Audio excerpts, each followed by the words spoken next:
بیٹی خدا کے لیے کام کے دوران تو نیچی ہیل پہن لیا کرو، کسی دن جو خدا نہ کرے پاؤں رپٹ گیا تو کیا ہوگا؟ مگر وہ انسنی کر دیتی، اور میرا تو گھر میں رہنے سونے جاگنے کا سارا ٹائم ٹیبل ان کی جوتی کی ٹک ٹک پر چلتا تھا۔ 8 بجے جب وہ ٹک ٹک کرتی، کچن میں مظہر بھائی کے لیے ناشتہ بنانے جاتی تو میری آنکھ کھل جاتی، اور میرے لیے تو یہ آواز اس نعمت سے کم نہ تھی کہ اسی ٹک ٹک سے گھبرا کر ابو جی 9 بجے سے پہلے ہی گھر سے چلے جاتے تھے۔ پھر ان کی ایک ٹانگ کچن میں ہوتی اور دوسری اپنے کمرے میں۔ ٹھیک پونے 10 بجے دونوں میاں بیوی اپنے اپنے کاموں پر سدھارتے۔ بینا بھابی ایک پرائیویٹ فرم میں پبلک ریلیشنز آفیسر کے طور پر کام کرتی تھی۔ ان کے جاتے ہی جیسے گھر میں سکون ہو جاتا، سارے گھر کے فرش شکر کا کلمہ پڑھتے۔ شہلا بھابی 10 بجے جاتی تھی، وہ انگلش میڈیم اسکول میں کمپیوٹر ٹیچر تھی۔ 10 بجے پورا گھر سائیں سائیں کر رہا ہوتا تھا، اور میری آنکھ جو ان سحر خیز ہنگاموں کی وجہ سے جلدی کھل جاتی تھی، دوبارہ سونے ہی لگتا کہ ابو جی کی کڑکدار آواز مجھے بستر سے نکلنے پر مجبور کر دیتی۔ صاحبہ شروع ہی سے گھر کی صفائی کرتی تھی۔ 10 بجے وہ آ جاتی اور ابو جی اپنی نگرانی میں پورا گھر کسی سگڑ بیوی کی طرح صاف کرواتے، پھر ساتھ ساتھ مجھے آوازیں دیتے جاتے، میری سستی اور ہڈ حرامی کو کوستے، مگر میں بھی منہ سر لپیٹے ڈیڑھ بنا لیٹا رہتا۔ 11 ساڑھے 11 بجے جب میں منہ دھو کر کچن میں جاتا تو صبح کا بنا ہوا ناشتہ ٹھنڈا ٹھار ہو چکا ہوتا۔ ایک دن ہم دونوں کا ناشتہ بینا بھابی بناتی تھی اور دوسرے دن شہلا بھابی۔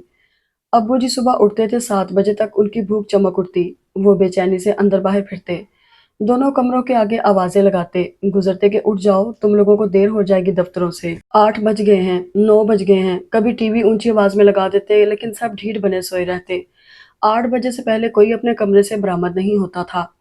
ابو جی، آپ ایک چائے کا کپ خود بنا کر نہیں پی سکتے؟ اتنا سا کام تو بندہ اپنا خود کر لیتا ہے، آپ تو حد کر دیتے ہیں۔ اب وہ دونوں بھی تو سارا دن گھر کے کام کرتی ہیں، پھر نوکری بھی کرتی ہیں، اگر صبح کو آدھا گھنٹہ لیٹ ہو جاتے ہیں تو آپ… اظہر بھائی سرخ نیند سے بوجھل آنکھیں لیے بیوی اور بھاوج کے حمایتی بن کر بولتے، ہاں ہاں کہہ دو، میں پاگل ہو جاتا ہوں۔ اور میاں، یہ تم نہیں بول رہے، تمہاری بیوی کی زبان بول رہی ہے، اور وہ دونوں سارا دن کون سے حال میں جتی رہتی ہیں؟ صبح کو بن ٹھن کر دفتر اسکول نکل گئیں، گھر کو دیکھے ان کی جوتی۔ دوپہر میں وہ منحوس شیطان کی شکل والا بٹلر آدھے گھنٹے کے لیے آتا ہے، دال سبزی سب گھول گھال کر چلتا بنتا ہے۔ یہ آتی ہیں 3 بجے، ٹھنڈا گرم ہم بد نصیبوں کے آگے رکھا، اور پھر جو اپنے کمرے میں گھستی ہیں تو شام 6-7 بجے سے پہلے شکل نہیں دکھاتی، اور دوپہر کے ملغوبے کو شام کو گرم کر کے آگے رکھ دیتی ہیں، وہ سانس لینے کے لیے رکے۔ اور میں، جس نے ساری زندگی شہر بھر کی کوتوالی کی ہے، اب اس عمر میں خود چائے بنا کر پیوں گا؟ شرم کرو نافرمانو، اس دن کے لیے انسان اولاد مانگتا ہے کہ 50-60 کے پیٹے میں جا کر خود چائے پتی ابال کر پیے، اور تم اسے پاگل جنگلی کہو، بھوکا اور دیوانہ۔ ابو جی بھوکے شیر بنے ہوئے تھے، اظہر بھائی پر برس پڑے، میں نے یہ سب کب کہا؟ آپ خود ہی بات سے بات بنا رہے ہیں، وہ منہ بنا کر بولے، اور چائے بنانے میں کون سی انسان کی حد تک ہوتی ہے جو وہ بے اولاد ہونے کی ہی تمنا کر بیٹھے؟ ہاں، تم جیسوں کے لیے واقعی کوئی حد تک کی بات نہیں، تم خود جو ٹرے سجا سجا کر بیگم کی خاطریں کرتے ہو، تمہیں یہ کرنا کیوں برا لگے گا؟ مجھے تو لگتا ہے وہ تمہارا شوہر ہے، تم اس کی جورو۔ ابو جی حد کر دیتے، اتنا تو خدا سے نہیں ڈرتے جتنا اس کے ابرو کے اشارے سے ڈرتے ہو، اور نامراد، میری باتوں کا مطلب تمہیں تب سمجھ میں آئے گا جب اپنی اولاد تمہارے ساتھ یہ کرے گی۔ ابو جی کون سے پیچھے ہٹ جاتے تھے، صبح صبح اس گھر میں بد دعاؤں سے استقبال ہوتا ہے، کتنا خیال رکھو، کتنی ہی جان مارو، پھر بھی نافرمان ہی کہلائیں گے ہوں۔ وہ پیر پٹکتے اپنے کمرے کو پلٹ جاتے، جہاں شہلا بھابی انہیں تمسخر بھری نظروں سے دیکھ رہی ہوتی۔ مجھے تو سمجھ نہیں آتی، آپ کے والد صاحب اتنے ایجوکیٹڈ ہیں، پھر بھی نہ تو انہیں مینرز آتے ہیں نہ ایٹیکیٹس۔ کسی کے بیڈ روم کا بلا وجہ دروازہ پیٹنا، سوئے ہوں کو اونچی آواز میں ٹی وی چلا چلا کر ڈسٹرب کرنا، چیخ چیخ کر بات کرنا کون سے کوڈ آف مینرز میں لکھا ہے؟ اظہر بھائی خواہ شرمندہ ہو جاتے، اصل میں اس میں ان کا بھی قصور نہیں، ساری زندگی نوکری بھی تو اس محکمے میں کی ہے جہاں انسانوں سے بھی حیوانوں کی زبان میں بات کی جاتی ہے، پھر کچھ عمر کا بھی تقاضا ہوتا ہے۔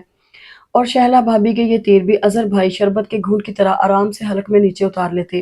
مظہر بھائی اور بینا بھابی کا اپنا طریقہ تھا، ابو جی کے سامنے وہ دونوں بڑی تابعداری سے ہاں میں ہاں ملاتے رہتے، اپنی غلطیوں پر خواہ شرمندہ ہوتے، اور جیسے ہی ابو جی منظر سے آؤٹ ہوتے، وہ دونوں دل کھول کر ان کی اخلاقیات کو ڈسکس کرتے۔ انہی وجوہات کی بنا پر ابو جی کی ساری توجہ مجھ غریب پر تھی، دوسرے وہ چاروں تو جاب کے بہانے آدھے سے زیادہ دن گھر سے باہر گزار لیتے تھے، اور میں بے روزگار ہونے کی وجہ سے سارا دن ان کے عتاب کا نشانہ بنتا تھا۔ گھر سے باہر جاتا تو آوارہ گرد اور لوفر، گھر میں رہتا تو نکما، ہڈ حرام اور کام چور کہلاتا تھا۔ مجھے لگتا تھا ذلت بھرے یہ دن کبھی نہیں گزریں گے۔ وہ میری ایک ایک حرکت پر کڑی نظر رکھتے۔ میں کچھ بھی کر رہا ہوتا وہ بغیر دروازہ نوک کیے کمرے میں آ جاتے، تفتیشی نظروں سے مجھے جانچتے کہ میں انہیں اچانک سامنے دیکھ کر گھبرایا کیوں ہوں۔ میری غیر موجودگی میں سارے کمرے کی تلاشی لیتے، تکیے کے نیچے میٹرس اٹھا کر، الماری کے درازوں میں، کھڑکیوں کے پردوں کے پیچھے، جوتوں والے ریک کے نیچے، باتھ روم کی الماری میں، بیڈ کے نیچے۔ خدا جانے انہیں مجھ پر کیا شک تھا، یا تو وہ مجھے کوئی تخریب کار سمجھتے تھے یا ملک دشمن عناصر کا کوئی فعال پرزہ، کہ وہ میری کتابوں کے ریک کی خصوصی تلاشی لیتے۔ ایک بار تھرڈ ایئر کے پیپرز کے دوران میں رات 12 بجے بیٹھا پڑھ رہا تھا جب اچانک انہوں نے پیچھے سے چھاپا مارا اور میں جو کیمسٹری کی کتاب میں ملز اینڈ بون کا گرما گرم پورے انہماک سے پڑھ رہا تھا رنگے ہاتھوں پکڑا گیا۔ میں رات کو دیر سے گھر آتا، وہ پاس ہو کر بہانے بہانے سے میرا منہ سونگھتے، آنکھوں کی رنگت چیک کرتے، مجھ سے گیٹ سے برآمدے تک طویل جرا کرتے کہ کہیں میری زبان تو لڑکھڑا نہیں رہی۔ مجھے یوں لگتا جیسے میں کسی ایسے پیچیدہ کیس کا ملزم ہوں جس کے جرائم کے بارے میں تفتیش ہو رہی ہے، اور کسی حتمی نتیجے تک پہنچنے سے پہلے میں ان کی نظروں کے حوالات میں قید ہوں۔ وہ کسی سائے کی طرح میری نگرانی کرتے تھے، اکثر میرے دوستوں سے ملنے جاتے، میرے بارے میں کرید کرید کر ان سے سوالات کرتے، اور جب اگلے روز وہ لوگ ہنس ہنس کر ان کے تفتیشی سوالات کے بارے میں مجھے بتاتے تو میں اپنی جگہ پانی پانی ہو جاتا۔ او جا یار، تجھ پر تو تیرے باپ کو اعتبار نہیں، وہ سارے شہر میں تیرے بارے میں گواہیاں لیتا پھرتا ہے۔ کل کو اگر تو سگریٹ رکھنے کے الزام میں بھی دھر لیا جائے تو وہ تیری ضمانت بھی نہ کروائے، بلکہ کسی اور کیس میں تجھے عمر قید کروا دے، اور میں کھول کر رہ جاتا۔ چچ بیچارہ، ایک تو بے روزگار، اوپر سے ایسا ہٹلر ٹائپ باپ۔ رضوان مجھے ہمدردانہ نظروں سے دیکھتا۔ ویسے عمر یار، یہ تمہارے اصلی تے خالص والے ابو جی ہیں، کبھی پتہ تو کرواؤ، اور مشکوک لہجے میں پوچھتا۔ یار ہم بھی بے روزگار ہیں، گھر والے تانے بھی مارتے ہیں، پر اتنی انکوائریاں کوئی نہیں کرتا جتنی تمہارے ابو جی کرتے ہیں۔ توبہ، ہر وقت کا سہم ہے یہ تو، ننگی تلوار نامعلوم کب سر پر آن برسے۔ فہیم بھی لقمہ دیتا۔ ایسے میں میرا جی چاہتا میں یہ ملک چھوڑ کر کہیں بھاگ جاؤں، کم از کم ابو جی کی کل وقتی نگرانی سے تو جان چھوٹ جائے گی۔ اور میں نے ایک بار یہ کوشش کی بھی تھی جب میں نے تقریباً 1.5 سال پہلے آسٹریلیا جانے کا پکا ارادہ کر لیا تھا، اور جس روز ابو جی کی الماری سے 50,000 نکال کر میں لایا اور جیسے ہی ایجنٹ کو دینے کے لیے میں نے بریف کیس کھولا، عین اسی وقت ابو جی نے پیچھے سے آ کر میری گردن ناپ لی، اور پھر جو انہوں نے ٹریولنگ ایجنسی کے ٹھنڈے کمرے میں میری مزاج پرسی کی، اس نے زندگی بھر پھر کبھی مجھے ایسا سوچنے بھی نہیں دیا۔ اور مجھے اس وقت اپنے اوپر کتنا ترس آیا تھا جب ایم فارمیسی کے پریویس اور فائنل کے امتحان میں جاتے وقت انہوں نے میری مکمل جامع تلاشی لی تھی۔ صرف ایک بار بی اے کے انگلش کے پیپر کے لیے میں نے پھرے تیار کیے تھے، جو گھر سے نکلتے وقت نہ جانے کیسے میری نیلی شرٹ کی بغل سے جھانک پڑے اور ابو جی کی خردبینی نظروں سے انہیں تاڑ لیا۔ اس دن سے ہر امتحان میں جانے سے پہلے وہ میری مکمل تلاشی لیتے تھے، اور پھر اپنی نگرانی میں مجھے ایگزامینیشن ہال کے دروازے تک چھوڑ کے آتے۔ مجھے کتنی شرم آتی تھی جب وہ مجھے اپنی آفس کی گاڑی میں بٹھا کر امتحان کے لیے لے کر جاتے، یونیورسٹی کے گیٹ سے لے کر ایگزامینیشن ہال تک۔ جتنے میرے واقف کار مجھے اس حال میں دیکھتے، وہ ٹھوکا دے کر ساتھ کھڑے بندے کو ضرور میرے احوال سے باخبر کرتے۔ اور پیپر کے بعد جو میرا ریکارڈ لگتا وہ الگ تھا۔ پیپر دے کر میں اتنی تیزی سے منہ چھپا کر یونیورسٹی سے باہر آتا جیسے کسی کی بھینس کھول کر بھاگ رہا ہوں۔ ابو جی کی اس کڑی نگرانی نے میری عزت کو 2 کوڑی کا کر دیا تھا۔ دوبارہ اپنا اعتماد بحال کرتے کرتے مجھے کتنے دن لگ جاتے۔ وہ ابو جی تو مجھے اس لیے چھوڑنے آتے رہے تھے کہ میری طبیعت ٹھیک نہیں تھی، ڈاکٹر نے مجھے ڈرائیونگ سے منع کیا تھا، میں جواز گھڑتا۔ اچھا، تمہاری طبیعت صرف امتحان کے دنوں ہی میں اتنی خراب ہو جاتی ہے کہ تم سے خود سے ڈرائیونگ بھی نہیں ہوتی، اور تمہارے ابو جی تمہیں انگلی پکڑ کر چھوڑنے آتے ہیں، اسد معنی خیز انداز میں کہتا۔ انہوں نے کبھی دونوں بھائیوں کی تو اتنی نگرانی نہیں کی تھی جتنا میرے پیچھے ہاتھ دھو کر پڑے ہوئے تھے۔ جتنا ان سے چھپتا پھرتا تھا وہ اتنا میرا پیچھا کرتے تھے۔ ان کے اس رویے نے مجھے ان سے دور اور امی سے قریب تر کر دیا تھا۔ میرا بخار اگلے روز ہی اتر گیا، ساتھ ہی ابو جی کا محبت و شفقت بھرا رویہ پھر سے تشدد آمیز ہو گیا، اور اگلی شام تک وہ مکمل طور پر سابقہ ابو جی بن چکے تھے۔ مختلف حیل و بہانوں سے مجھے ہڈا حرامی، کام چوری اور مفت خوری کے طعنے دے چکے تھے، اور مجھے 2-3 بار یہ بھی کہا تھا کہ میری یہ دونوں خصلتیں موروثی نہیں بلکہ ان کی فارمیشن میں زیادہ تر ہاتھ امی مرحومہ کا بھی تھا، کہ انہوں نے میرے گھناؤنے جرائم پر پردے ڈال ڈال کر مجھے ناکارہ بنا دیا تھا۔ میں چپ چاپ بستر پر لیٹا ان کے طعنے گھونٹ گھونٹ پیتا رہا۔ اسد کے ابو کتنے اچھے ہیں۔ اسد نے تو مجھ سے 1 سال پہلے ماسٹرز کیا تھا، اب تک اسے ڈھنگ کی نوکری نہیں ملی تھی، اور وہ 3 سالوں سے نہ صرف اسے سہ رہے ہیں بلکہ اس کا حوصلہ بھی بڑھاتے کہ آج نہیں تو کل اسے یقیناً اچھی نوکری مل جائے گی، وہ ہمت نہ ہارے، وغیرہ وغیرہ۔ انہوں نے کبھی ہمارے ابو جی کی طرح ہراساں کرنے کے اوچھے ہتھ کنڈے استعمال نہ کیے تھے، نہ اس کا جیب خرچ بند کر کے اسے کوڑی کوڑی کا محتاج کیا تھا۔ اس لیے اسے بھی غم ہے بے روزگاری کا مگر آرام کے ساتھ۔ اور ادھر تو ابو جی نے بستر میں بھی سوئیاں چبو رکھی ہیں، بندہ 2 گھڑی سکون سے لیٹ بھی نہیں سکتا۔ میری بے روزگاری کا دکھ ہے اپنی پینشن کا زام ہے، بھلا میں کتنا کھا جاتا ہوں یا پہن اوڑھ لیتا ہوں، جو سب کھاتے ہیں اسی میں سے 2-3 روٹیاں اگر میں کھا لیتا ہوں تو کون سا گھر میں قحط پڑنے کا خطرہ پڑ جاتا ہے۔ دونوں بھائی اتنی اعلیٰ پوسٹوں پر فائز ہیں، آج میں ان سے کہوں تو وہ ہنس کر میرا خرچ برداشت کر لیں۔ بلکہ اظہر بھائی نے تو ایک بار مجھے بہت ڈانٹنے پر ابو جی سے کہا بھی تھا کہ آپ عمر کو کچھ نہ دیا کریں، میں دے دیا کروں گا۔ تو انہیں اظہر بھائی کی یہ محبت بھی تانا لگی تھی۔ میں ابھی زندہ ہوں، جب مر جاؤں گا تو اس کے خرچے اٹھا لینا، پھر دیکھوں گا کتنے دن سہارتے ہو اس سفید ہاتھی کو۔ بھائی کا تو جو موڈ آف ہوا سو ہوا، میرا دل چاہا کہ میں جا کر ریل کی پٹڑی پر اپنا سر دے ماروں۔ اور وہ رضوان کے ابو، دوبارہ رضوان نوکری کو لات مار آیا کہ باس کے ساتھ اس کی بن نہیں سکی، تو اس کے ابو کو اس کی یہ اصول پسندی کتنی بھائی تھی کہ میرا بیٹا بڑا خوددار ہے، ابھی تک اسے تیسرا کوئی باس پسند نہیں آیا، پھر بھی اس کے گھر والے اسے بڑے مان سے بٹھا کر کھلا رہے ہیں۔ اور فہیم کے ابو 3 سال سے پیرالائز ہیں، تینوں بھائیوں نے باپ کو ہتھیلی کا پھپولا بنا رکھا ہے، ایک سر دباتا ہے، دوسرا منہ ہاتھ دھلاتا ہے، تو تیسرا صبح و شام سیر کے لیے لے جاتا ہے۔ اور ان تینوں کو دعائیں دیتے باپ کا منہ سوکھ جاتا ہے، ساری دنیا واہ واہ کرتی ہے بیٹوں کی جانثاری اور خدمت گزاری دیکھ کر۔ اور باپ کی شیریں گفتاری ایک مثال ہے ان دوستوں کے درمیان۔ ایک ہمارے ابو جی ہیں، آج تک انہیں سر درد تک نہیں ہوا، بندہ خدمت کیا کرے بھلا، لا حول ولا قوت۔ میں نے بستر پر لیٹے لیٹے ہی اپنی اس گھٹیا سوچ پر لعنت بھیجی۔ ویسے یہ حقیقت بھی تھی کہ ابو جی آج تک کبھی ذرا سے بیمار بھی نہ ہوئے تھے، بس ہر وقت ننگی تلوار بنے سب کے سروں پر لٹکتے رہتے۔ اور اگلے روز میں خوب دل لگا کر تیار ہوا، تازہ شیو کی، نہا دھو کر سب سے اچھا سوٹ زیب تن کیا، آئیڈینٹی کی آدھی شیشی اپنے اوپر انڈیلی۔ 2 دن کی بیماری سے اچھی خاصی طبیعت بیزار ہو گئی تھی، اس لیے آج میرا دوستوں کے ساتھ لمبا چوڑا انجوائمنٹ کا پروگرام تھا۔ کہاں جا رہے ہو؟ 10 بجے مجھے نکسک سے تیار ہو کر باہر جاتے دیکھ کر ابو جی نے پودوں کو پانی دیتے مجھے پیچھے سے پکارا۔ جی وہ ایبٹ لیبارٹریز کی طرف پچھلے ہفتے ایک ایڈ آیا تھا، ریجنل برانچ لیبارٹریز میں اسسٹنٹ کی ویکینسی خالی ہے، اسی سلسلے میں آج انٹرویو ہے، وہیں جا رہا ہوں۔ میں نے سعادت مندی سے مہذب لہجے میں جواب دیا۔ دیکھ لو، لیبارٹریز میں انٹرویو ہے یا کسی نئی فلم کا پہلا شو دیکھنے جا رہے ہو؟ وہ طنزیہ لہجے میں بولے۔ ابو جی مجھے کوئی شوق نہیں ہے فلمیں دیکھنے کا، وہ تو فراغت سے تنگ آ کر کبھی کبھار کوئی دوست لے جاتا ہے تو چلا جاتا ہوں، میں نے روشن دن جیسا سفید جھوٹ تلخی سے بولا۔ خیر شوق تو تمہیں میری شکل دیکھنے کا بھی نہیں ہے، مگر مجبوراً دیکھنی پڑتی ہے۔ ان کا لہجہ ہنوز طنزیہ تھا۔ اور یہ تو مجھے پتا ہے کہ تمہیں کتنا شوق ہے، اور کوئی تمہیں فلم دکھانے کے لیے مرا نہیں جا رہا ہوتا، تم ہی یاروں کے یار بنے پھرتے ہو۔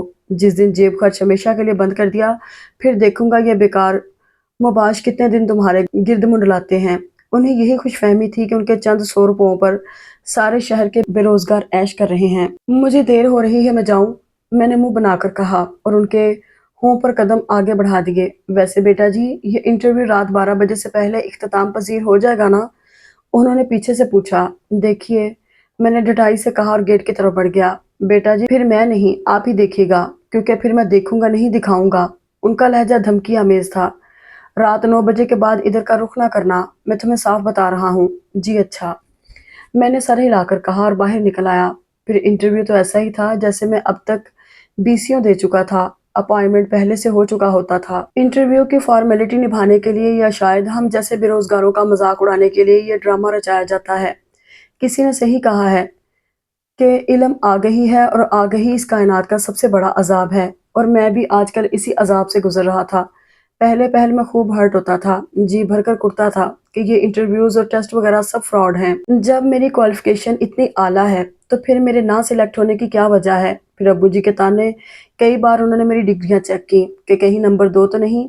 اتنی انسلٹ گھر میں بھی اور باہر بھی، کئی بار جان سے گزر جانے کا سوچا، مگر پھر جو وقت گزرتا رہا میں بھی ڈھیٹ ہو گیا، اور اب یہ سارا پروسیجر مجھے اپنے سسٹم کا ایک حصہ لگنے لگا تھا۔ ابو جی نے بھی شاید یہ کڑوا سچ مان لیا تھا، اس لیے اب مجھے دیکھ کر انہیں کبھی کبھار ترس بھی آ جاتا تھا۔ اور جو کسی نے کہا ہے کہ بے روزگار اور کاہل بیٹا چھٹی انگلی کی طرح ہوتا ہے، کاٹو تو تکلیف ہوتی ہے، رکھو تو عیب بنتا ہے، اور ابو جی بھی اس مرحلے سے گزر کر اب مجھے وہ چھٹی عیب دار انگلی مان چکے تھے، اور میں بھی زندگی کو ایز اٹ از گزار رہا تھا۔ انٹرویو کے بعد میں اور اسد رضوان کی طرف چلے گئے، اس کے گھر لنچ کیا، ایک عدد مووی دیکھی، پھر تینوں فہیم کی طرف چلے گئے۔ اس کی بھابھی نے چائے کے ساتھ گرم گرم پکوڑے کھلائے۔ اس کے بعد ہم چاروں ریس کورس کی طرف چلے گئے۔ آج موسم بہت اچھا ہو رہا تھا، سردیوں کی نرم نرم دھوپ اب اپنے پر سمیٹ رہی تھی، ہلکی ہلکی خنک ہوا بہت خوشگوار لگ رہی تھی۔ ہم کچھ دیر باغ کی روشوں پر ٹہلتے رہے، صبح کے انٹرویو پر مقدور بھر تبصرے کیے، یونیورسٹی انتظامیہ سے لے کر گورنمنٹ کی پالیسیوں میں 1001 کیڑے نکالے۔ یار نوکری کو گولی مارو، میں کہتا ہوں ہم چاروں کوئی اعلیٰ قسم کا بزنس کر لیتے ہیں۔ رضوان پر باغ کی پرفضا ماحول کا پہلا خوشگوار اثر ظاہر ہوا۔ آئیڈیا تو بہت اچھا ہے، لیکن جہاں تک میرا خیال ہے بزنس کے لیے کچھ سرمایہ وغیرہ کی ضرورت ہوتی ہے، اور وہ میرے پاس تو ہے نہیں۔ ہاں اگر تم تینوں ایسی کوئی چیز رکھتے ہو تو میں رضاکارانہ شمولیت کے لیے تیار ہوں، فہیم نے فراخ دلی سے کہا۔ بھئی بزنس کے لیے بزی ہونا پڑتا ہے، اور میرا تو ان سردیوں کو فارغ رہ کر انجوائے کرنے کا پروگرام ہے۔ سائنسدان کہہ رہے ہیں آئندہ چند سالوں تک زمین اور سورج کے درمیان قرطب اتنی بڑھ جائے گی کہ سردی نہ ہونے کے برابر ہو جائے گی، اس لیے جتنا ہو سکے ان مزیدار سردیوں سے لطف اندوز ہونا چاہیے۔ آنے والی نسلوں کو سردیوں کے متعلق بتانے کے لیے کوئی میٹیریل تو ہو، اور بھئی یہ بزنس نوکریاں وغیرہ تو سبھی کرتے ہیں، ہم بھی کر ہی لیں گے۔ اسد نے بزنس نہ کرنے کا یونیک ریزن دیا۔ بالکل، رضوان اور فہیم نے یک زبان کہا، ساری بات نصیب کی ہے، نصیب میں ہوگی تو نوکری خود چل کر آئے گی۔ آ گئی، اسد نے چونک کر کہا۔ کون نوکری آ گئی؟ فہیم نے حیرت سے پوچھا۔ ارے اندھو، نوکری کو گولی مارو، وہ دیکھو سامنے سے کلوپترا آ رہی ہے۔ واہ کیا چال ہے، اس نے سامنے سے آتی بلیک سوٹ میں ملبوس لڑکی پر نظریں جمائے جمائے کہا۔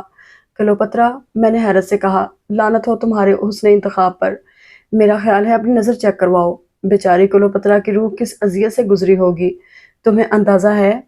میں نے افسوس سے کہا، اور اس کی اس چال میں بھی جوتے کا قصور لگتا ہے، ورنہ ایسی چال کوئی نارمل انسان نہیں چل سکتا۔ جھکاؤ دائیں طرف ہے۔ وہ ایک واجبی شکل کی لڑکی تھی، اسد پتہ نہیں کیوں بھڑکا تھا۔ دائیں طرف وہ رومیو جو ہے، دونوں میں لگتا ہے جھگڑا ہو گیا ہے، چلو صلح کروا دیتے ہیں۔ رضوان نے ایک ہی لمحے میں معاملے کو بھانپ لیا، اور لڑکی کے دائیں طرف چلتے ہوئے ایک سمارٹ سے لڑکے کی طرف اشارہ کر کے کہا، دفع ہو تم جا کر، UN کے نمائندے، یہاں اپنے مسئلے حل نہیں ہو رہے۔ اسد نے جل کر کہا، چلو کافی پیتے ہیں، انگور کھٹے ہیں۔ فہیم گنگنایا تو ہم دونوں ہنس پڑے۔ پھر کافی پی گئی، کچھ دیر گوسپ کی، پھر 9 بجے والا آخری شو جب 12:30 بجے میں گیٹ پھاند کر دبے پاؤں اپنے کمرے کے دروازے کے پاس پہنچا۔ کمرے کی لائٹ جل رہی تھی، دروازے سے میں نے جھانک کر دیکھا، ابو جی کرسی پر بیٹھے کوئی کتاب پڑھ رہے تھے۔ میں خاموشی سے وہاں سے ہٹ گیا اور آرام سے جا کر گیسٹ روم میں سو گیا۔ اس وقت بچت کا اور کوئی طریقہ نہیں تھا۔ امی بچپن سے لے کر آج تک میری ہر چھوٹی چھوٹی بے ضرر شرارتوں کے آگے ڈھال بن جایا کرتی تھیں۔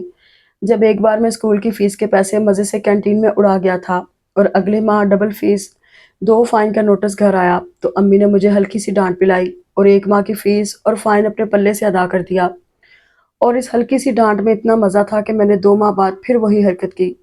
ابو تک اطلاع پہنچے بغیر امی نے میری ننھی سی شرارت پر آرام سے پردہ ڈال دیا۔ لیکن جب 1 ماہ چھوڑ کر تیسری بار پھر میں نے ایسا ہی کیا تو امی بدقسمتی سے بہاولپور ماموں کے پاس گئی ہوئی تھی۔ جب ڈبل فیس بھی 15 دن لیٹ ہو گئی تو بے صبرے پرنسپل نے ابو جی کو ان کے آفس فون کھڑکا دیا، اور شام کو جب امی گھر میں داخل ہوئی تو میں تھپڑ زدہ سرخ چہرہ لیے مرغا بنا اپنے پچھلے سارے جرائم مان چکا تھا، اور ابو جی چھڑی کو اپنی دائیں ٹانگ پر مسلسل مارتے ہوئے مجھے خود کو اور اپنے والد صاحب کو مسلسل سرکاری خطابات سے نوازتے رہے۔ اور اس شام کمرہ بند کر کے جتنی میں نے فیسیں ہضم کی تھی ابو جی نے گن گن کر چھڑی کے ذریعے اتنی ہی سٹیمپس میری کمر پر لگائی تھیں کہ پھر کبھی فیس کا لفافہ نہ غلطی سے مجھ سے ہضم ہو سکا اور نہ کسی اور پتے پر گم ہو سکا، کیونکہ اس کے بعد 2 ہفتے میں بستر سے اٹھ ہی نہ سکا تھا، اور فیس کے لیے تو میں نے ہمیشہ کے لیے اپنا اعتبار گنوا دیا تھا۔ پھر یونیورسٹی تک ابو جی نے کبھی ایک دھیلے کے لیے میرا اعتبار نہ کیا، ہمیشہ دفتری مصروفیات کے باوجود میری فیس خود جمع کروائی۔ پھر دوسری یادگار 4 چوٹ کی مار مجھے 6 کلاس میں تھا جب پڑی۔ انگلش کا ٹیسٹ تھا میرا، پین گھر رہ گیا تھا، عثمان پانی پینے باہر گیا تھا، میں نے چپکے سے اس کی چیئر پر پڑے جیومیٹری باکس سے اس کا پارکر کا پین اڑا لیا، جس کی وہ گزشتہ 3 دنوں سے شو مار رہا تھا کہ ماموں نے لندن سے بھیجا ہے۔ ٹیسٹ شروع ہونے پر عثمان نے تو مس کی ڈانٹ کھاتے ہوئے پینسل سے ٹیسٹ دیا، اور مجھ سے غلطی یہ ہوئی کہ بعد میں پین اس کے بیگ میں رکھنا بھول گیا۔ اگلے روز اس بنیے کے بچے نے میڈم شازیہ عرف ہٹلر کی موجودگی میں جب اپنے پین کی تلاش میں سب کے بیگ کھنگالے تو وہ پین بڑے آرام سے میرے بیگ کی بیرونی پاکٹ سے نکل آیا۔ میڈم مجھے کان سے پکڑ کر پرنسپل کے آفس لے گئیں، اور وہ پرنسپل نہ صرف بے صبرا تھا بلکہ کینہ پرور بھی تھا۔ اس نے پچھلی کلاس میں ہونے والی تمام چوریاں میرے کھاتے میں ڈالیں اور فوری طور پر ابو جی کو فون کر دیا۔ اور پھر اس شام امی کی التجائیں اور گڑگڑاہٹیں ابو جی کی جابر طبیعت کو موم نہ کر سکی، اور میں نے اس معصوم سی بے ضرر چوری کا اتنا بھیانک نتیجہ بھگتا کہ آئندہ کے لیے ہر قسم کی منقولہ غیر منقولہ چوری سے توبہ کر لی۔ اور پھر سب سے آخری یادگار دھلائی جو ابو جی کے ہاتھوں میری ہوئی تھی، وہ تو مجھے مرتے دم تک یاد رہے گی۔ مجھے فرسٹ ایئر میں آئے وہ مشکل 2 ماہ ہوئے تھے جب میں نے اپنی نوخیز جوانی کا پہلا بھرپور عشق کیا تھا۔ کالج کی نئی نئی آزادی ہم دوستوں کو ہضم نہیں ہو رہی تھی اور ہم آپے سے باہر ہوئے جا رہے تھے۔ تیسرے پیریڈ کے بعد ہی ہم نے کالج سے بھاگ آنا اور اپنے کالج سے تقریباً 1 میل دور گرلز کالج کے آگے کھڑے ہونا اور چھٹی تک وہیں کھڑے رہنا اپنا وتیرہ بنا لیا۔ انیلا بھی فرسٹ ایئر میں تھی۔ وہ اپنی سہیلیوں کے ساتھ جب چھٹی کے وقت کالج سے نکلتی، میں دوستوں کو وہیں چھوڑ کر چپکے سے ان کے گروپ کے پیچھے ہو لیتا۔ ان کا پیدل کا راستہ تھا، اس کی تینوں فرینڈز تو تھوڑی دور جا کر مڑ جاتی اور باقی کے راستے میں اس کی ہمراہی کی ڈیوٹی سنبھال لیتا۔ راستہ سنسان دیکھ کر میں بالکل اس کے ساتھ ساتھ چلنے لگتا، تازہ دیکھی ہوئی انڈین فلموں کے گانے ہلکے سر سے گنگناتا، کبھی پاس ہو کر ہم کلام ہونے کی کوشش کرتا۔ 2 بار اسے لیٹر دینے کی کوشش کی، انہیں لیٹرز کے ساتھ اپنا دل بھی اس کے قدموں میں رکھا، مگر اس سڑیل نکچڑی حسینہ نے کبھی آنکھ اٹھا کر نہ تو دیکھا اور نہ میرے تحفہ دل کو قبول کیا۔ یہ سلسلہ کوئی 2 ہفتے چلا ہوگا جب اچانک ابو جی کی چھٹی حص نے انہیں ہوشیار کر دیا۔ وہ میری خبر گیری کے لیے کالج چلے گئے۔ وہاں 3 دن میں نے مکمل کلاسز اٹینڈ کی تھی، جن کے ذمے اٹینڈنس ڈالنے کی ذمہ داری لگا کر آتا تھا، وہ بھی اگلے پیریڈ کے بعد بھاگ آتے تھے۔ ابو جی پولیس کی جیپ میں اسی وقت میری تلاش میں نکل کھڑے ہوئے۔ میں کون سا سوئی کا کنارہ تھا جو انہیں نہ ملتا۔ گرلز کالج سے محض 10 منٹوں کے فاصلے پر جب میں انیلا کو اپنا نقطہ نظر سمجھانے میں تقریباً کامیاب ہو چلا تھا، جب اچانک پیچھے سے 90 کی سپیڈ پر دوڑتی ہوئی جیپ ہم دونوں کے سروں پر آن رکی۔ سر دیکھیں، یہ لڑکا مجھے بہت دنوں سے تنگ کر رہا ہے، پلیز میری مدد کریں۔ میں تو ابھی اپنے اوزان ہی درست کر رہا تھا کہ اس مکار حسینہ نے میری اتنی دنوں کی محبت کو پل بھر میں بازاری بنا دیا، اور اس کی فریاد پر ابو جی جیپ سے چھلانگ لگا کر نیچے اتر آئے، اور میں جو بھاگنے کی سوچ رہا تھا انہیں دیکھ کر میرے پیر زمین میں گڑ گئے۔ ابو جی نے مجھے پیچھے بیٹھنے کا اشارہ کیا اور اس چھپکلی کو گھر چھوڑنے کی آفر کی، جس کو اس نے فوراً قبول کر لیا۔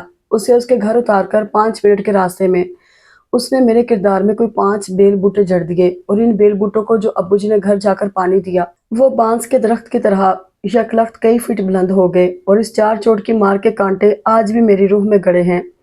اتنے سالوں بعد آج بھی اگر کسی لڑکی کی طرف غور سے دیکھنے کی کوشش کروں تو میری آنکھوں کے سامنے قرمزی تارے چمکنے لگتے ہیں۔ یونیورسٹی میں بھی لڑکیاں مجھے اتنا بے ضرر سمجھتی تھیں، کوئی مجھ سے نہیں ڈرتی تھی۔ اللہ میاں نے مجھے بہن کی محرومی دی تھی۔ ابو جی کی مار نے اس کی کمی کو ہمیشہ کے لیے ایسا پورا کیا کہ آج تک مجھے اس کی کمی کا احساس نہیں ہوا، کیونکہ اس مار کے بعد سارے جہاں کی لڑکیاں مجھے اپنی بہن لگنے لگی، اور یہ کہ پہلی محبت ہمیشہ یاد رہتی ہے۔